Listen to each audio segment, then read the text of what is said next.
Halo semuanya, Assalamualaikum warahmatullahi wabarakatuh.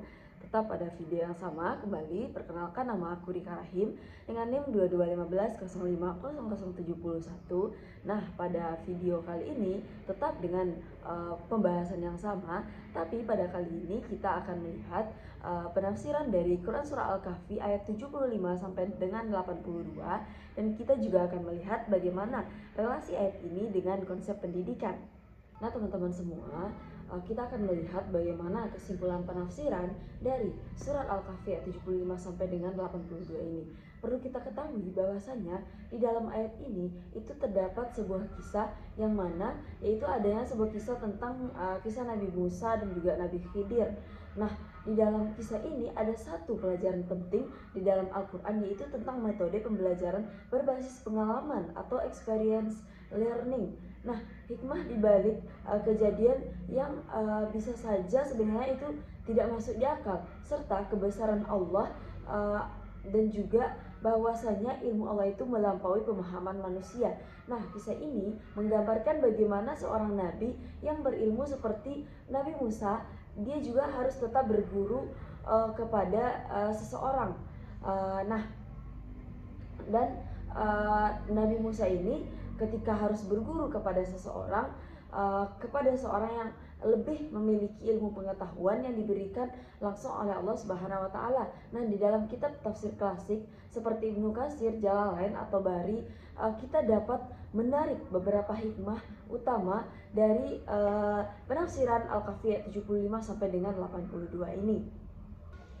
Nah, hikmah yang pertama itu adalah ilmu Allah lebih luas dari akal manusia. Di dalam ayat 75 mengingatkan Musa bahwa Nabi Khidir ini memang tidak akan mampu bersabar karena ilmu yang ia miliki, yang dimiliki Musa tidak mencakup seluruh rahasia Allah. Nah, pada ayat 78 Khidir menegaskan bahwa semua tindakannya bukanlah kehendaknya dirinya sendiri, tetapi berasal dari ilmu yang diajarkan oleh Allah Subhanahu wa taala. Nah, menurut dari tafsir atau Bari, ayat ini menunjukkan bahwa ilmu Allah itu tidak dapat dijangkau dengan logika manusia, tetapi harus disertai dengan kesabaran dan juga keimanan.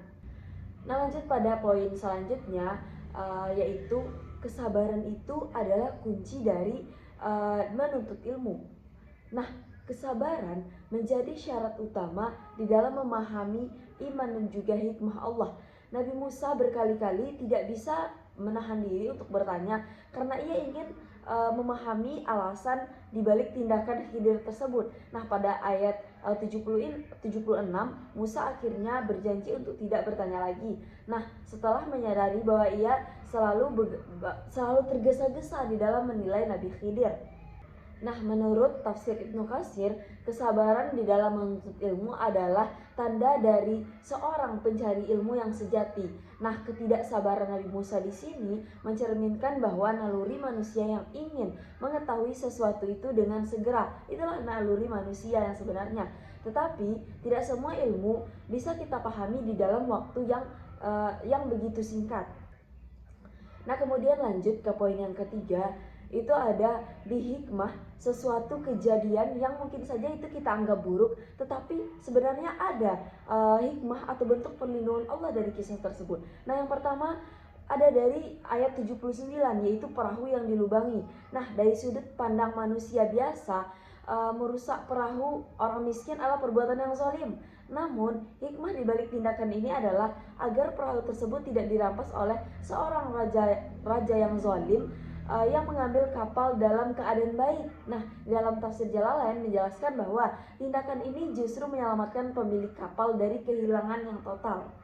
Kemudian lanjut di ayat 80 sampai dengan 81, yaitu tentang anak yang dibunuh. Nah, membunuh seorang anak tampak sebagai perbuatan keji jika kita lihat secara sekilas, tetapi anak itu akan tumbuh menjadi orang yang menyesatkan kedua orang tuanya untuk beriman kepada Allah, kemudian menggantikannya dengan anak yang lebih soleh dan membawa keberkahan. Nah, dalam tafsir Al-Tabari menjelaskan bahwa Allah lebih mengetahui masa depan seseorang, sehingga di dalam kondisi tertentu di mana kematian seseorang adalah rahmat bagi dirinya sendiri dan juga orang lain.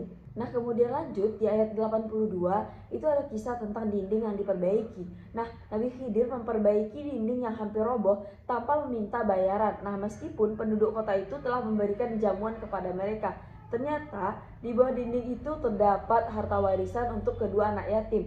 Ya, kesolehan ayah mereka membuat Allah menjaga harta tersebut sehingga sampai anak-anak tersebut sampai dengan dewasa. Nah, menurut tafsir Ibnu Katsir, kebaikan kedua orang tua ini telah membawa keberkahan bagi anak-anaknya, bahkan setelah orang tua dari kedua anak tersebut wafat. Kemudian, kesolehan orang tua membawa berkah bagi anak. Nah, dalam ayat 82, Nabi Khidir menjelaskan bahwa Allah menjaga harta anak yatim karena kesolehan dari ayah mereka. Nah, ini menunjukkan bahwa perbuatan baik seseorang itu tidak hanya berpengaruh pada dirinya sendiri, tetapi juga sampai berimbas kepada keturunannya. Nah, kemudian di dalam ayat ini menjadi dalil bahwa amal soleh seseorang memberi dampak positif kepada keluarganya bahkan setelah kedua orang tua dari anak ini wafat. Itu dijelaskan di dalam tafsir At-Tabari. Nah, kemudian semua yang terjadi itu adalah bagian dari rahmat Allah. Nah, menurut tafsir Ibnu Katsir, kisah ini menegaskan bahwa Allah selalu merencanakan sesuatu yang terbaik untuk hambanya. Meskipun terkadang manusia itu tidak dapat memahami hikmah di baliknya. Terkadang manusia itu hanya melihat secara sekilas pandang saja. Padahal di sana ada hikmah yang Allah berikan terhadap suatu kejadian tersebut. Nah, teman-teman semua, maka dari itu setelah kita melihat kesimpulan penafsiran, ini sudah tergambar bagaimana konsep pendidikan di dalam ayat ini. Nah, tentunya yang pertama dari kisah ini tuh ada pendidikan berbasis pengalaman, experience learning. Nah, kisah Nabi Musa dan Khidir ini mencerminkan sebuah metode pembelajaran berbasis pengalaman. Nah, Nabi Musa itu tidak hanya belajar dari teori, tetapi juga pengalaman langsung di lapangan seperti kisah yang telah kita lihat sebelumnya. Nah, di dalam ayat 75-82 ini menunjukkan bahwa pembelajaran itu tidak hanya teori, tetapi bagaimana mengalami pengalaman, mengamati, merenungkan sebuah kejadian yang nyata. Maka dari itu sebenarnya relevansi tentang experience learning ini juga telah kita lihat di zaman sekarang itu setelah dipraktekkan di dalam dunia modern seperti pembelajaran berbasis project, studi khusus, magang, praktek lapangan atau pertukaran mahasiswa mengajar, contohnya seperti itu. Nah, kemudian lanjut kita melihat dari kisah ini yaitu peran guru di dalam pendidikan. Nah, kisah ini itu menegaskan bahwasanya penting keberadaan seorang guru yang mursyid dalam proses pendidikan. Di dalam ayat 76 sampai dengan 78 menunjukkan bahwa Nabi Musa itu harus mengikuti bimbingan Khidir. Bahwa sebenarnya Nabi Musa adalah seorang nabi yang berilmu, tetapi itulah cara Nabi Khidir, dia tidak langsung memberikan pelajaran kepada Nabi Musa, tetapi menuntunnya untuk berpikir, menuntunnya untuk bersabar sebelum akhirnya Nabi Khidir ini menjelaskan makna di balik kejadian-kejadian tersebut.